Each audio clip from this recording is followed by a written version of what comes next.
Cook with Comali show மூலமா மக்கள் மத்தியில பிரபலமானவர் தான் Ashwin Kumar. Short film, serials, music வீடியோஸ்னு நிறைய ப்ராஜெக்ட்ஸ்ல ஒர்க் பண்ணியிருக்காரு. எப்படியாவது சினிமால ஒரு நடிகர் ஆகிரணும்னு தன்னோட முயற்சிகளை பண்ணிட்டு வராரு. குக் வித் கோமாளி ஷோக்கு அப்புறம் அஸ்வினுக்கு சில பட வாய்ப்புகளும் கிடைச்சது. ஆனா அவர் ஆடியோ லான்ச்ல பேசின சில விஷயங்கள் சர்ச்சையானதுனால பலரும் இவரை வச்சு படம் பண்ண தயங்குறாங்கன்னு தான் சொல்லணும். ரொம்ப நாளா இவரை பத்தி எந்த அப்டேட்ஸும் வராததுனால பலருமே அஸ்வின் என்ன ஆனாரு, காணாமலே போயிட்டாருன்னு சொல்ல தொடங்கிட்டாங்க. இந்த நிலையில சிங்கர் பிரகதி ஷேர் பண்ண சில போட்டோஸ்னால பிரகதிக்கும் அஸ்வினுக்கும் கல்யாணமாக போறதா சில செய்திகள் வெளியாச்சு. பலருமே இவங்களுக்கு வாழ்த்துக்களையும் சொல்ல தொடங்கிட்டாங்க. இந்த நிலையில அஸ்வினே இது எல்லாத்த பத்தியும் வெளிப்படையா பேசியிருக்காரு. அவர் ரீசெண்ட் இன்டர்வியூல என்ன சொல்லியிருக்காருன்னா, நிறைய பேரு நான் எல்லாத்துல இருந்தும் விலகி போயிட்டேன்னு பேசிட்டு வராங்க. ஆனா உண்மை என்ன அப்படின்னா, எதுவுமே பிளான் பண்ணி பண்றது இல்ல. எனக்கு சினிமா பேக்ரவுண்டும் இல்ல. எல்லா வாய்ப்புமே எனக்கு கடவுள் தந்ததுதான். குட்டி பட்டாஸ் மியூசிக் வீடியோ பண்ணும்போது அது எனக்கு பல வாய்ப்புகளை தேடி தரும்னு பண்ணல.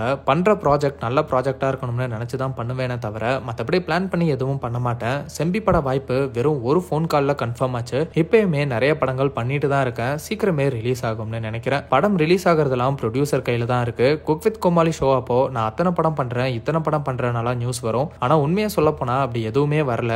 எல்லாருக்குமே கஷ்டங்கள் இருக்கு. வெளியே இருந்து பார்க்கும்போது நல்லா இருக்கிற மாதிரி தான் இருக்கும். ஆனா அவங்க கிட்ட கேட்டாதான் என்ன கஷ்டங்களை ஃபேஸ் பண்றாங்கன்னு தெரியும் அப்படின்னு அஸ்வின் சினிமால இருந்தாலும் நான் விலகல, படம் பண்ணிட்டு தான் இருக்கேன்னு சொல்லி இவர் சினிமாவை விட்டு போயிட்டாருன்னு வந்த நியூஸ்க்கு முற்றுப்புள்ளி வச்சிருக்காரு. இது மட்டும் இல்லாம பிரகதி கூட கல்யாணம்னு வெளியாகிற நியூஸை பத்தி என்ன சொல்லியிருக்காருன்னா, அது அடடா அப்படிங்கிற ஆல்பம் சாங்காக ரிலீஸ் பண்ண போட்டோ. நிறைய பேர் எங்க ரெண்டு பேருக்குமே கல்யாணம் அப்படின்னு பேசிட்டு இருந்தாங்க. எப்படியும் ஆல்பம் சாங்னு ரிவீல் பண்ணுவாங்கன்னு தெரியும். அதனால தான் நான் எதுவுமே ரியாக்ட் பண்ணல. ஆனா அந்த போட்டோவை பார்த்துட்டு எனக்கே கொஞ்சம் ஷாக்கிங்கா தான் இருந்துச்சு. ஆனா நான் பெருசா அதை எடுத்துக்கல அப்படின்னு அஸ்வின் பிரகதி கூட கல்யாணம்லாம் இல்ல, அந்த போட்டோ எங்களோட அடடா மியூசிக் வீடியோக்கு பண்ண ப்ரொமோஷன் போட்டோ அப்படின்னு பதில் அளிச்சிருக்காரு. ஆனா இன்னுமே சிலர் பிரகதியை கல்யாணம் பண்ணிக்காதீங்க அஸ்வின் அப்படிங்கிற மாதிரி எல்லாம் கமெண்ட் பண்ணிட்டு வராங்க. பிரகதியுமே எங்களுக்கு கல்யாணம்லாம் இல்ல, அது வெறும் மியூசிக் வீடியோக்கான ப்ரொமோஷன் அப்படின்னு விளக்கம் அளிச்சிருக்காங்க.